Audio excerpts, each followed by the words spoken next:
বহলালৈ আপোনাক স্বাগতম। বহলাৰ অৰ্থ হ'ল মহিলা স্বাস্থ্য আৰু জীৱিকা সংগঠন। এই সংগঠন USAIDৰ দ্বাৰা অনুদানপ্ৰাপ্ত আৰু ইয়াক FHM এংগেজৰ দ্বাৰা সহায় কৰা হৈছে আৰু সমগ্ৰ ভাৰতত সংহিতা CGFৰ দ্বাৰা কাৰ্যকৰী কৰা হৈছে। মহিলাৰ স্বাস্থ্য আৰু প্ৰজনন কল্যাণৰ ওপৰত অধিৱেশনলৈ আপোনাক স্বাগতম। এই অধিৱেশনৰ উদ্দেশ্য হৈছে কেনেকৈ সুস্থ হৈ থাকিব পাৰি আৰু আমাৰ পুষ্টি আৰু প্ৰজনন স্বাস্থ্যৰ যত্ন ল'ব পাৰি আপোনালোকক তাৰ চমু বুজাবুজি প্ৰদান কৰা। পূৰ্বৰ অধিৱেশনত আপুনি উপলব্ধ দীৰ্ঘ কাৰ্যকৰী পৰাৱৰ্তনীয় গৰ্ভনিৰোধক পদ্ধতিৰ বিষয়ে জানিব পাৰিছে। আপোনালোক সকলোৱে কেনে অনুভৱ কৰিছে? আমি অনুভৱ কৰিছোঁ যে আমি আমাৰ প্ৰয়োজনীয়তাৰ ওপৰত ভিত্তি কৰি আমাৰ নিজৰ সিদ্ধান্ত ল'বলৈ এক উন্নত স্থিতিত আছোঁ।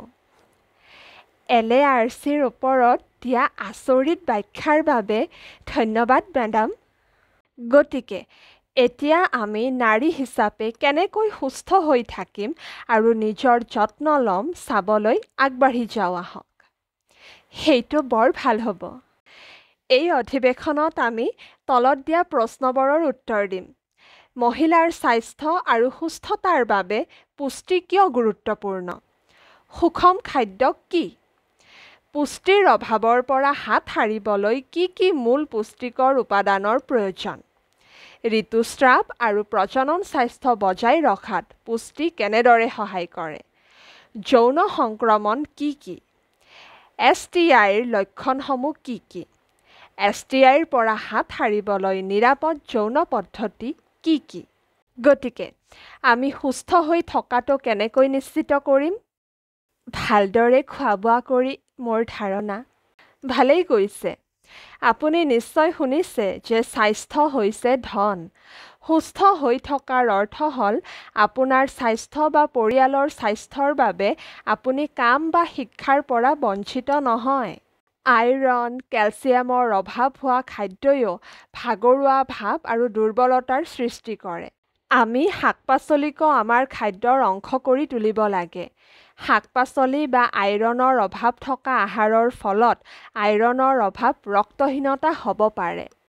আপুনি জানি আচৰিত হ'ব যে বেছিভাগ তথ্যই প্ৰকাশ কৰে যে ভাৰতত প্ৰতি দ্বিতীয়গৰাকী মহিলা এনিমিয়াত আক্ৰান্ত।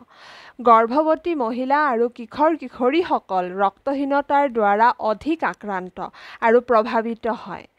আগতীয়া গৰ্ভাৱস্থা, একাধিক গৰ্ভধাৰণ আৰু গধুৰ ঋতুস্ৰাৱৰ প্ৰৱাহে ৰক্তহীনতা আৰু অধিক জটিল কৰি তোলে। ৰক্তহীনতা আৰু কেলচিয়াম আৰু ভিটামিন ডিৰ অভাৱ এক সাধাৰণ স্বাস্থ্যজনিত সমস্যা, বিশেষকৈ মহিলাসকলৰ মাজত। স্বাস্থ্যৱান হৈ থাকিবলৈ মই কি খাম? মই পুষ্টিৰ অভাৱ কেনেদৰে পৰিহাৰ কৰিম? সকলোৱে স্বাস্থ্যৱান হৈ থাকিব বিচাৰে বুলি জানি ভাল লাগিছে। এক সন্তুলিত আহাৰ পুষ্টিৰ অভাৱৰ বিৰুদ্ধে এক শক্তিশালী অস্ত্ৰ হ'ব পাৰে। ইয়াৰ অৰ্থ হৈছে যে আপোনাৰ এক স্বাস্থ্যসন্মত আহাৰ আছে, য'ত আপোনাৰ ওচৰত উপলব্ধ বিভিন্ন খাদ্যশস্য, পাচলি আৰু ফল অন্তৰ্ভুক্ত থাকে। স্বাস্থ্যকৰ খাদ্য খোৱাৰ বাবে আপুনি ভাল খাদ্যৰ বাবে অধিক খৰচ কৰিবলৈ ধনী হোৱাৰ প্ৰয়োজন নাই। আপুনি ভাল খাদ্য পাবলৈ কি কিনিব সেই বিষয়ে বাছনি কৰিব পাৰে। প্ৰজনন বয়সৰ মহিলাৰ ক্ষেত্ৰত ৰক্তহীনতা সচৰাচৰ দেখা যায়। ইয়াৰ সৈতে যুঁজিবলৈ অধিক আইৰণ সমৃদ্ধ খাদ্য খাব। আপুনি চৰ্বিহীন মাংস, বীন, পালেং শাক আৰু সুৰক্ষিত খাদ্যশস্য, বিটৰুট, ডালিম, ৰঙা মাংস, কলা বীন আদি খাদ্য খোৱাত উদগনি দিব লাগিব। ভিটামিন চি হৈছে আপোনাৰ শৰীৰৰ বাবে প্ৰয়োজনীয় আন এক মুখ্য পুষ্টিকৰ উপাদান। ভিটামিন চি গ্ৰহণে আইৰণ শোষণ বৃদ্ধি কৰে। আপুনি আপোনাৰ দৈনিক আহাৰত ভিটামিন চি সমৃদ্ধ খাদ্য যেনে মধুৰিআম, কমলা, নেমু, আমলখি, বিলাহী, সেউজীয়া জলকীয়া আদি অন্তৰ্ভুক্ত কৰিব লাগে। সুস্থ হ'বলৈ কেলচিয়াম আন এক গুৰুত্বপূৰ্ণ প্ৰয়োজনীয়তা। কেলছিয়াম সমৃদ্ধ খাদ্যসমূহ অন্তৰ্ভুক্ত কৰাটো অনুকূল স্বাস্থ্য বজাই ৰখাৰ বাবে অতি গুৰুত্বপূৰ্ণ।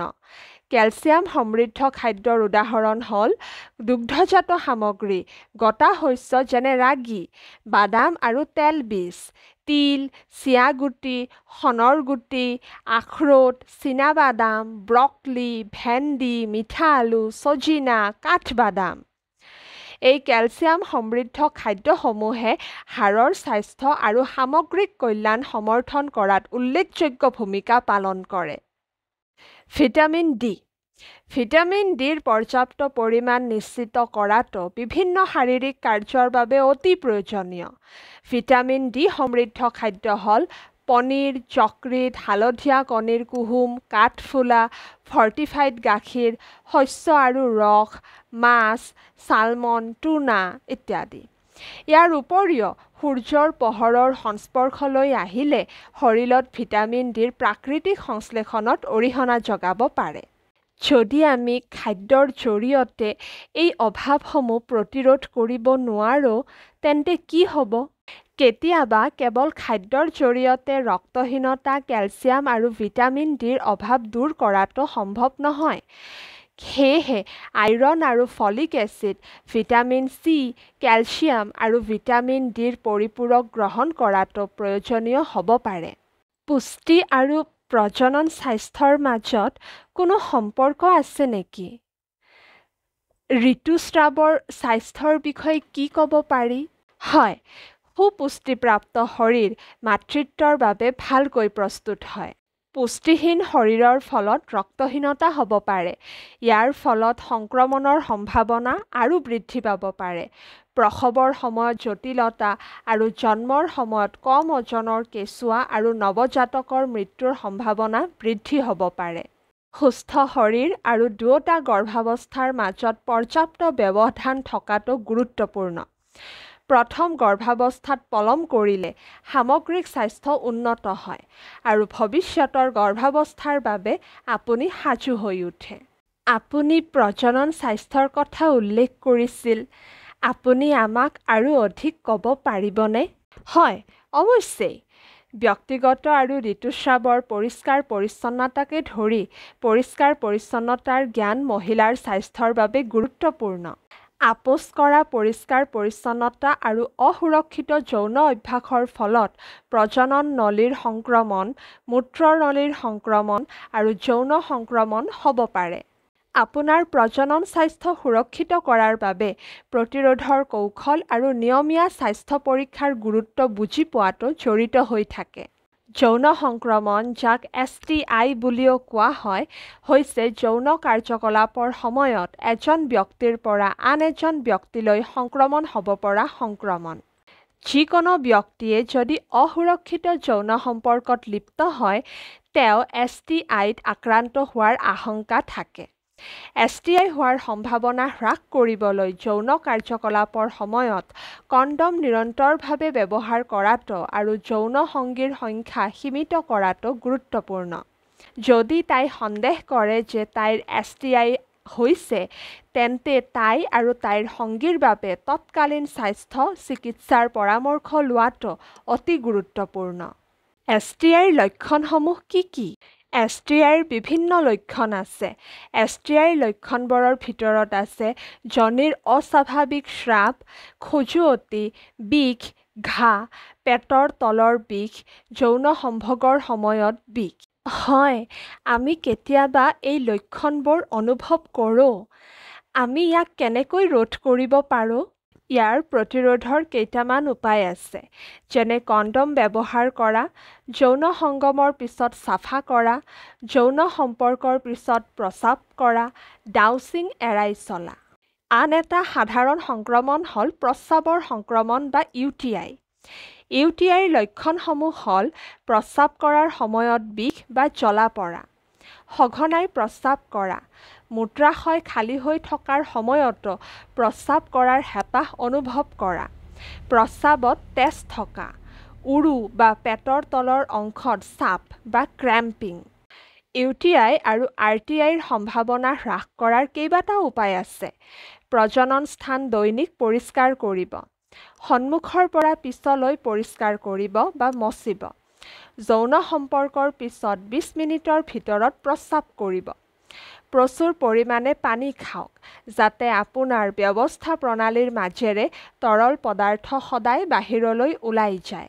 মনত ৰাখিব, STI প্ৰতিৰোধৰ বাবে নিৰাপদ যৌন পদ্ধতিৰ অভ্যাস কৰক।